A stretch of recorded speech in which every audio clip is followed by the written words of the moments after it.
My fiancé announced, "I'm moving in with Lucas. We're expecting a baby together."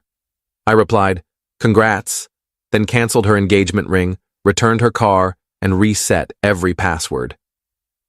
6 hours later, she was at my door, crying that Lucas had thrown her out. I'm Nathan, 36, male, writing this from my dining table, staring at a half-drunk coffee mug, grappling with how quickly your entire future can collapse. It was Thursday, around 2 p.m., when my phone buzzed. Claire, 31, my fiancée of 8 months. We'd been together 3 years, living in my house for the last year and a half. The call was brief, brutal, and oddly formal. "Nathan, I have to tell you something. I'm moving in with Lucas. We're having a baby together. I'll grab my stuff tonight." Lucas, 29, her personal trainer, the guy she'd been training with obsessively for 4 months. I'd even paid for the sessions, thinking I was supporting her goals. My mind stalled for a moment. The words didn't sink in right away. "Congrats," I said, voice flat, like confirming a meeting time. "That's it?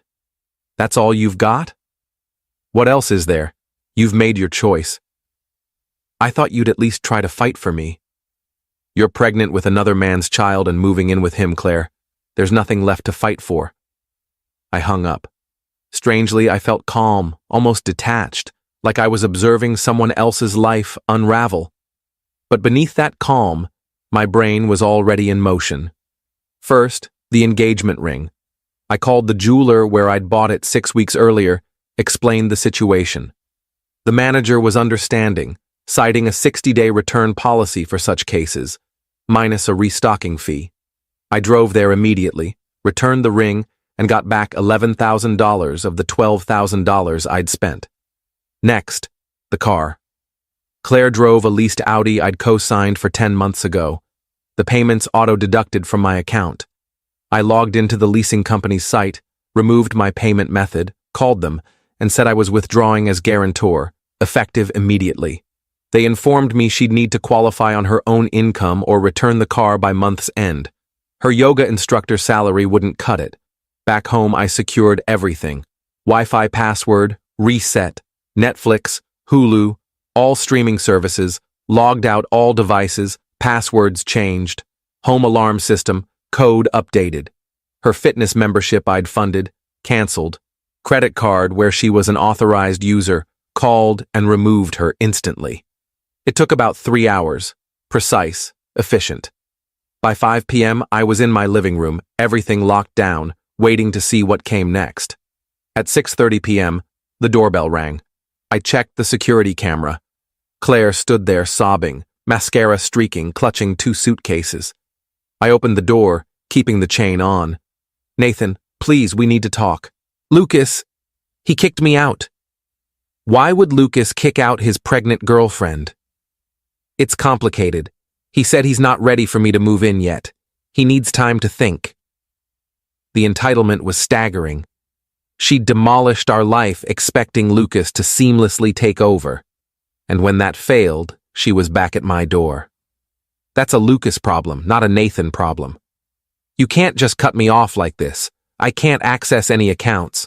The car payment was declined. My gym pass is canceled." "You said you were moving in with Lucas. Those are Lucas's responsibilities now. Please, just for tonight, until I sort this out." "No, Claire, you made your choice this morning. You picked Lucas and his baby over our life. I'm respecting that." Her face shifted from desperation to anger to panic. "This is crazy. You're punishing me for being honest. I'm not punishing you. I'm accepting your decision. You wanted a life with Lucas. Go build it."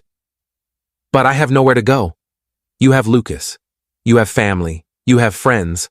Figure it out." I shut the door and locked it. She pounded on it for 10 minutes, crying, shouting, then finally left. The silence was oddly calming. Update 1. It's been 48 hours since Claire's bombshell, and the fallout's been predictable. Thursday night, after leaving my doorstep, she sent a flood of texts from new numbers, clearly borrowing phones since I'd blocked her main one. Nathan, please, I screwed up big time. Lucas isn't who I thought. I'm at a motel. I can't afford this. Please talk to me. I screenshot everything and didn't reply. Friday morning, her sister Emily called my work phone. Nathan, what's wrong with you? Claire's a mess. She's basically homeless. Claire announced she's moving in with Lucas and having his baby. I respected her choice. She made a mistake. Lucas turned out to be a total jerk. He used her and ditched her. That's tough, but it's not my problem to fix. She needs help. She has nowhere to go. She has family, friends, and Lucas, the father of her child. Lucas wants nothing to do with her now. Again, not my issue. She chose him over me. You're being cruel. I'm being realistic. She ended our relationship for someone else. I'm not a fallback option. I hung up and blocked the number. Friday afternoon, Claire's mom called. That was a treat. Nathan, I'm disappointed in you. Claire's pregnant and you tossed her out like trash.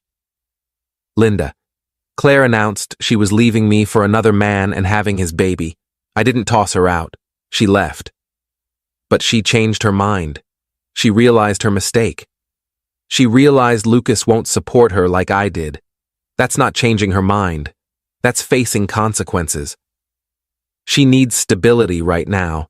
She's carrying a child. Lucas's child. Lucas's responsibility. You're heartless. I'm practical. Your daughter chose someone else. I'm honoring that choice. The kicker? A mutual friend told me Lucas didn't just kick Claire out. He's married, has been the whole time. His wife discovered the affair and pregnancy, and Lucas cut contact with Claire to save his marriage. So Claire didn't just lose her fiancé and cushy life with me. She lost her affair partner too. And she's pregnant with a married man's baby who wants nothing to do with her.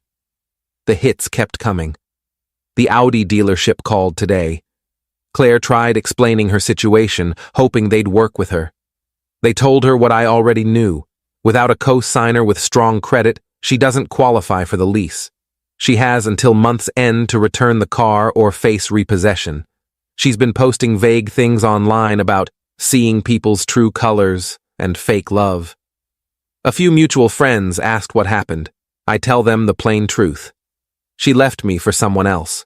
It didn't work out, and now she's dealing with the consequences. Most get it. The ones who don't were never really my friends. I spent the weekend clearing out her remaining stuff from the house, things she didn't grab in her rushed packing Thursday night. Boxed it all, labeled it clearly. If she wants it, she can arrange pickup. I'm not delivering. The house feels different now, quieter, in a good way. No more tiptoeing, wondering if she's texting Lucas. No more funding her training sessions. No more bankrolling a lifestyle for someone planning to leave me for another man. Update 2. 1 week since the call that changed everything. The entitlement has hit new peaks. Monday morning, I got a letter. Not an email or text. A certified letter from Claire, delivered to my workplace. 3 pages of handwritten drama about how I abandoned her in her hour of need, and how she never meant for things to turn out this way. The final paragraph demanded I cover her motel costs until she gets back on her feet, and suggested couples counseling to work through this betrayal. The betrayal. She cheated, got pregnant by another man, announced she was leaving me for him, and I betrayed her by not funding her life after. I showed it to my lawyer friend Alex over lunch. He laughed so hard he nearly choked on his burger. She wants you to pay her bills after leaving you for another guy and calls it your betrayal? Apparently, I'm her eternal safety net. Keep this letter. If she escalates, it shows her mindset. Tuesday, reality hit her harder. The bank called. Claire tried using the credit card I'd canceled. Multiple attempts at various stores. They flagged it as potential fraud until I explained. I called the credit card company, confirmed she was no longer an authorized user, and asked them to note any attempts as unauthorized. Wednesday brought the family ambush. Claire's parents showed up at my house unannounced. I watched them on the security camera before answering.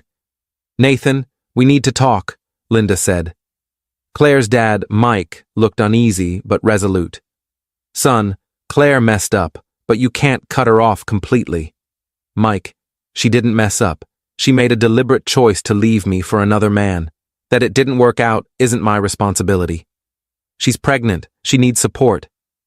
Lucas's baby. Lucas's or your support, not mine. Lucas is married. He was using her. She should have figured that out before cheating on me. Look, we know she screwed up, but no but, Mike. She chose Lucas. I'm respecting that choice. She made adult decisions. These are adult consequences. They tried for 20 minutes, cycling through guilt, reason, and vague threats about doing what's right. I stayed calm, stuck to facts, and they left. Thursday got pathetic. Claire showed up at my gym, not the fancy one where she met Lucas, but the one I still use. She cornered me by the dumbbells. Nathan, please, just hear me out for 5 minutes. You've got 3. Go, I know I messed up. I hurt you. I'm pregnant, scared, and don't know what to do. 2 minutes. Lucas lied about everything. He's married. He never planned to leave his wife. He just wanted a fling. I was so stupid. 1 minute. I miss you. I miss us. We can fix this if you give me a chance. Time's up, Claire. You didn't make a mistake. You made choices. You chose to cheat with Lucas. You chose to get pregnant by him. You chose to leave me for him. That he's exactly what everyone but you saw doesn't change that. But I love you. No, you love what I provided. Stability, money, someone to take care of you. Lucas offered excitement until reality crashed in. Now you want your backup plan. That's not true. You announced you were having his baby and moving in with him. Everything I did was accepting that reality. If Lucas had been what you thought, you'd be playing house with him now. I grabbed my towel and headed out. Find a new gym, Claire. This one's mine. Got a text that evening from Emily. You're a heartless jerk. Claire's sleeping in her car. My reply, she chose Lucas. These are Lucas's consequences to handle. Blocked Emily for good. Final update, 3 months since Claire announced she was leaving me for Lucas. Time to close this chapter. The aftermath of my last update saw Claire's situation spiral fast. Sleeping in an Audi you can't afford while pregnant isn't viable. She lasted a week before the car was repossessed. I drove by the lot where it was towed, saw it with dealer plates back on. Her parents finally stepped in, sort of. They let her move into her old childhood bedroom, but from what mutual friends say, it's been a mess. Claire expected them to bankroll the lifestyle I provided. Dining out, shopping, entertainment. Instead, she got basic shelter and lectures on accountability. The pregnancy added more complications.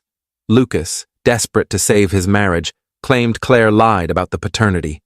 He demanded a prenatal DNA test. Claire agreed, likely hoping it'd force him to step up. Results confirmed it's his. Lucas didn't leave his wife for Claire. He lawyered up for a custody fight, offering minimal child support. His wife kicked him out anyway, but he's fighting to keep Claire from getting anything substantial. So now Claire faces single motherhood with a part-time job, living with her parents, and a baby daddy who sees her as a legal burden. The best part came 6 weeks ago. I was at a cafe near my office when I saw her across the street, visibly pregnant, struggling with shopping bags. For a moment, I felt a pang. Not quite sympathy, but an echo of our shared past. Then I recalled her standing in my living room, declaring she was having Lucas's baby and moving in with him. I finished my coffee and went back to work. Last week, Emily tried one last plea through my coworker, asking if I'd help Claire for old time's sake, maybe cover baby expenses since I used to care about her. My response, Claire chose Lucas as her baby's father. Those are Lucas's expenses. The entitlement never ends. Even now, facing the full weight of her choices, she and her family think I should clean up her mess. As for me, life's good. Really good. The house is mine again. My finances are mine again.